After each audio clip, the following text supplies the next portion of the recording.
Hi, this is Eric Zevallos, and today we will be talking about point-of-care renal ultrasound. Before we begin, I have no conflicts of interest nor have anything to disclose. The goals of this lecture will be to become comfortable with the indications for point-of-care renal ultrasound, as well as being comfortable interpreting normal renal anatomy and some abnormal renal pathologies. I want you to be able to assess for the presence or absence of hydronephrosis, be familiar with the definitions and appearance of a normal renal cyst, and lastly be able to calculate bladder volumes. Renal ultrasound is one of the traditional point-of-care applications which began to popularize the concept of bedside physician-performed and interpreted ultrasound. Compared to many of the other ultrasounds performed, it tends to be easier to master, largely because the kidneys are relatively superficial structures and thus less affected by artifacts caused by air, fatty tissue, and other surrounding structures. You also have the benefit of the kidneys being paired organs, allowing you to compare an abnormal appearing kidney to the other side. Lastly, the renal ultrasound exam becomes very familiar because it is incorporated into many other point-of-care examinations. Similar to the other exams you will perform, you want to view the kidney in two planes, scanning slowly to identify major structures. Always compare the two kidneys to each other, even when no abnormal pathology is initially appreciated. Compared to many of the other point-of-care examinations, the renal exam requires more clinical interpretation, mainly because hydronephrosis is graded and not a simple yes or no binary question, thus leading to a higher degree of clinical integration as well. Scanning patients with hydronephrosis or pyelonephritis can be very uncomfortable and or painful, so pre-treat with pain medication to allow for maximum patient cooperation.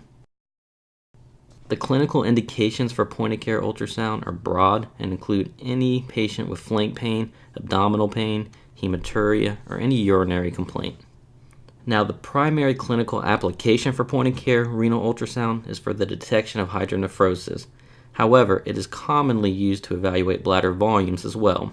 Incidental intrarenal stones and cysts are often appreciated as well. Typically, ultrasound is not sufficient to identify ureteral stones. However, in the appropriate clinical setting with evidence of unilateral hydronephrosis, one can deduce the presence of an obstructing stone. In patients found to have bilateral hydronephrosis, you must think about an obstruction distally, such as BPH or cancer. Unilateral compression leading to a unilateral hydronephrosis can also occasionally be seen in pregnancy or in patients with an abdominal mass. Clinical indications and image interpretation varies between point-of-care renal ultrasound and a complete renal ultrasound read by a radiologist.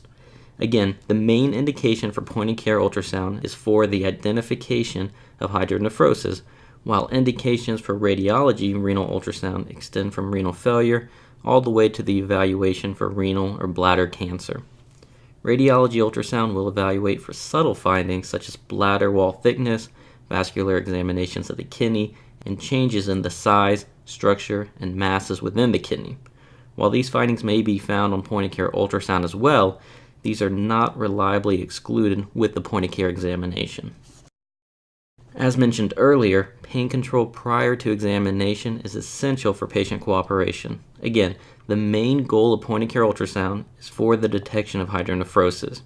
Dehydration significantly decreases the sensitivity for the detection of hydronephrosis, and often the patients which we are scanning for hydronephrosis are dehydrated secondary to profound vomiting or diarrhea. Because of this, patients need to be adequately hydrated prior to performing the examination. Typically, patients are evaluated in the supine position. Occasionally, they will need to be placed in the lateral decubitus position to optimize visualization of the kidney. When performing the point-of-care renal ultrasound exam, we typically use the curvilinear or abdominal probe. Occasionally, the phased array or cardiac probe can be utilized when having difficulty imaging the kidney between the rib spaces. Just be aware that while using the cardiac probe, the images will have less definition and less overall quality when compared to the curvilinear probe. Some machines will have dedicated renal settings. This is not always the case though, and if absent, the abdominal setting works just fine. The The first image you want to obtain should be fairly similar to the image pictured on the right of this slide, where you are able to visualize both the kidney and the liver in a single shot. You then want to adjust the gain so that the kidney cortex is hypoechoic or less bright compared to the liver. Remember that when transitioning from evaluating one kidney to the other, you do not want to readjust the gain, the depth, or any setting on the ultrasound machine. The probe should be placed in the anterior to mid-axillary line with the probe indicator initially facing toward the patient's head, as seen here. This will give you the most intuitive relationship of the kidney to the other abdominal structures, such as the liver, the spleen, the aorta, and the IVC.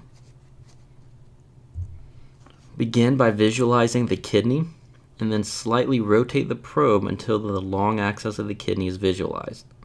Then sweep side to side, visualizing the kidney in its entirety. Typically, the long axis of the kidney will not coincide to the long axis of the body. Now, just to point out a little bit of normal anatomy here, you have the kidney right here, sitting adjacent to the liver edge. And this is the tail of the liver coming in here. You have the spine down here and the diaphragm sitting up here on the left side.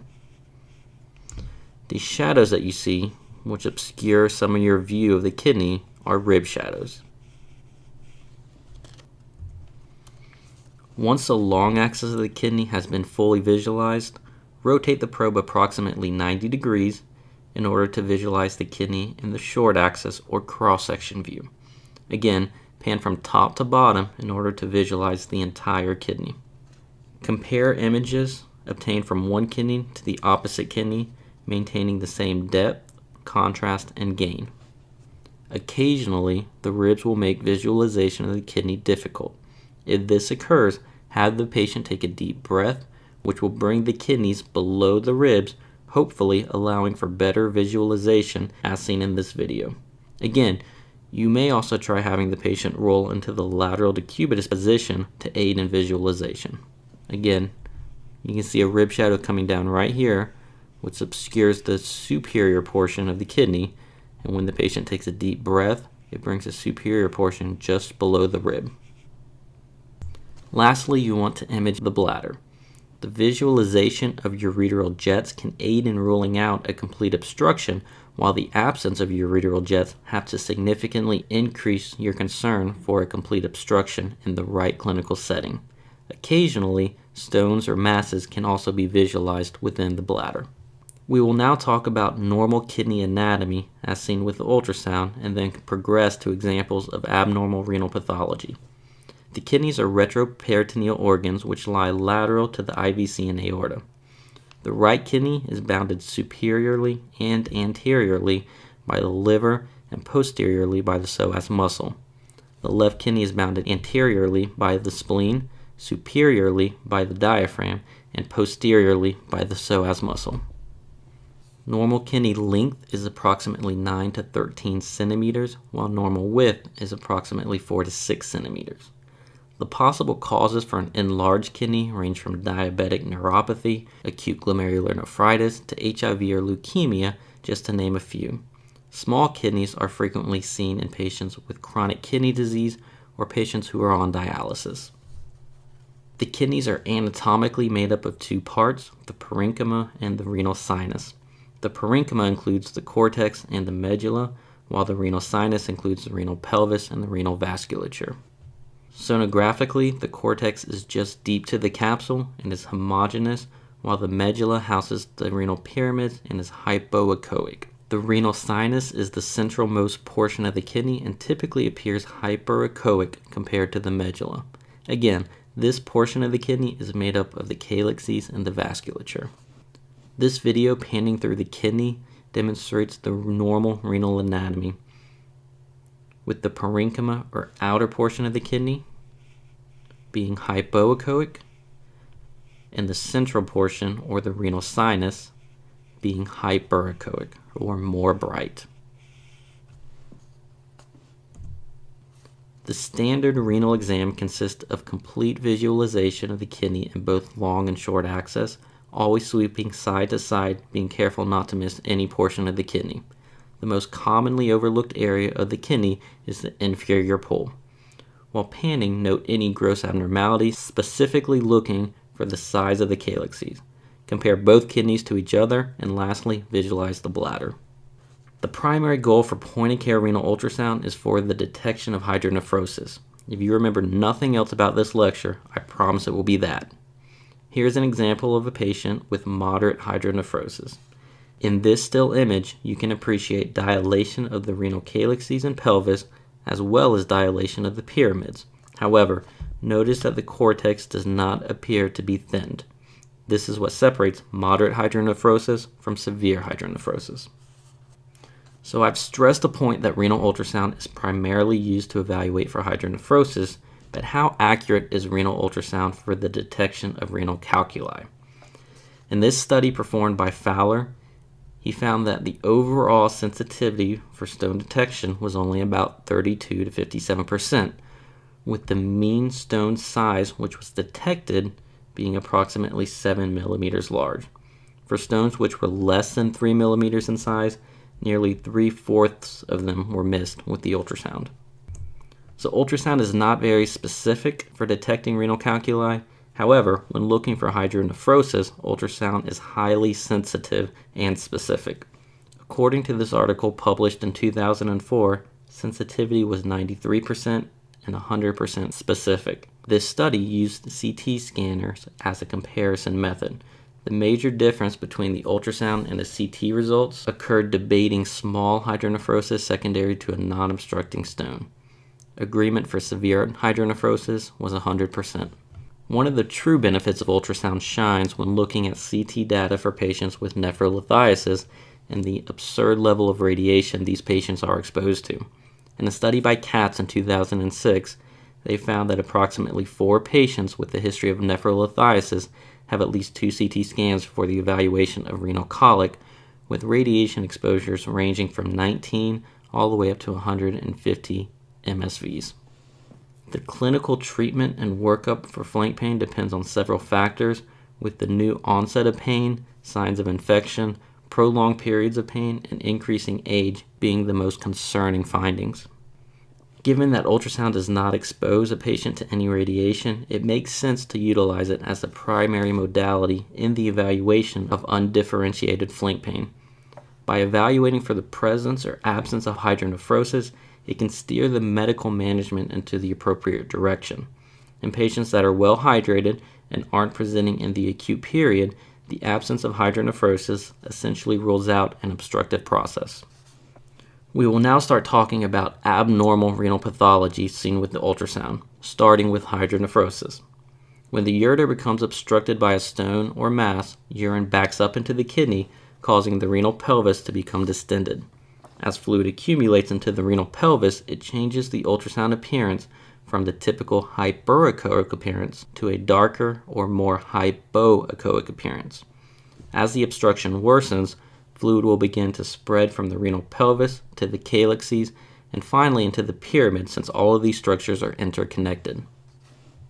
Hydronephrosis is graded either numerically, as demonstrated on this slide, or more simply as normal, mild, moderate, or severe nephrosis, as seen in this slide. Here is an example of mild hydronephrosis. Notice the slight dilation of the renal pelvis with the change from your typical hyperechoic center to a more hypoechoic appearance secondary to this increased fluid collection. Also notice that they use Doppler to ensure that this dilation is not caused by vasculature. In this example, you will notice even more dilation of the renal pelvis, with the early dilation of the calyxes and the pyramids as well. Note there is no thinning of the cortex in this example, which is the hallmark of severe hydronephrosis. In this case, you notice there is significant obliteration of the cortex and severe dilation obscuring any of the normal renal anatomy. Also note how all of the fluid appears to communicate. It is sometimes difficult to separate hydronephrosis from a patient with multiple large renal cysts. If you note large circular areas of fluid which do not communicate, this would be more suggestive of renal cystic disease. Not uncommonly, renal stones can be visualized with ultrasound. They appear as echogenic foci within the renal parenchyma and are rarely symptomatic. Larger stones will produce the typical shadow, which might not be present with smaller stones. Now, as the sonographer pans through this kidney, you can see small echogenic foci with shadowing consistent with renal stones. Placing Doppler flow onto one of these echogenic foci should produce a twinkle artifact, as seen here. Ureteral stones may lead to hydronephrosis if they cause partial or complete obstruction. However, actual visualization of the stone itself is very difficult with ultrasound.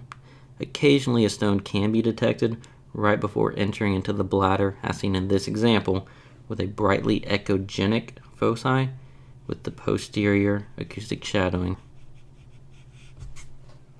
A simple renal cyst is a common finding, often easily seen with ultrasound. To be characterized as a simple cyst, it must be smaller than 10 millimeters, have no internal echoes, have smooth outer walls, and must have posterior acoustic enhancement. Polycystic kidney disease is also readily seen with ultrasound, has numerous bilateral cysts. Here is an example of a renal cyst. Note the posterior acoustic enhancement. This enhancement is an artifact where the region just deep to the cyst appears slightly more hyperechoic or more bright than its surrounding region.